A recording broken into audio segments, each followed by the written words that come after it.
Hello and welcome to an algebra tutorial video. We are going to get into the definition of a linear system of equations.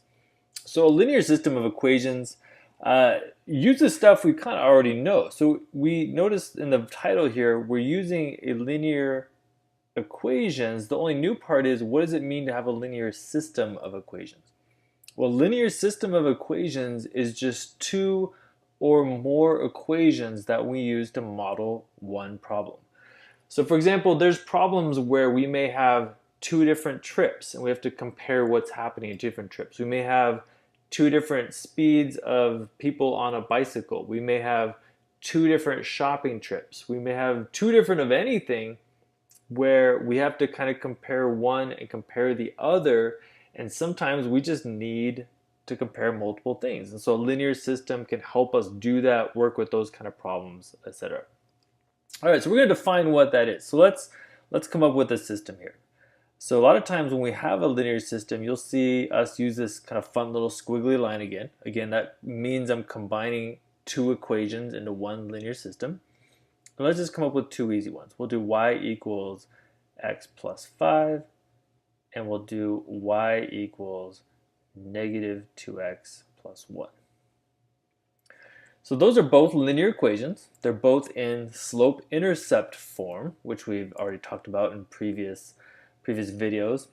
But combining them, I have a linear system. So I have two equations that can mean the same thing.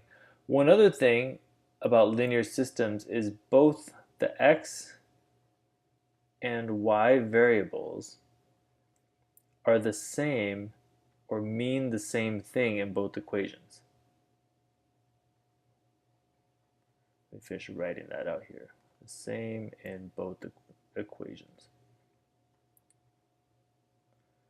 So what that means is, if I had a problem, this x variable right here is the same x variable as the one down here. It would have the same meaning. So if I define my variables for whatever problem, that x would be the same thing. That y would also mean the same thing. So we got a system of two equations. Let's go ahead and graph these really quick. I'm going to do the first one here in blue. I'll do the second one here, right? So y equals x plus 5. It's got a y-intercept of 5. 1, 2, 3, 4, 5. I come up here and plot the point 5. And the slope is 1. 1 times x. So I go over 1, up 1. That's the pattern, the rate of change. So if I was to graph it, it would look something like this, right? Line going, following a nice diagonal pattern. Okay, now the other equation,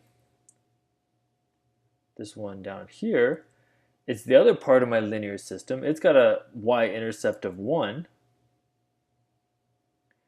and a slope of negative 2. So the pattern is to go over 1, I decrease by 2 repeatedly. So I can follow that pattern there, but I only need to draw a few points, and then I have enough to form a line. That line is roughly going to go through right there and continue on down there. All right, so there we go. We got a linear system of equations, two equations, both linear. The x and y variables are the same. We use this funny little squiggly line to indicate we have a linear system. We're very concerned about the graphs that help us picture what's going on. So we'll be doing a lot in this, this series of videos dealing with graphs and looking at graphs.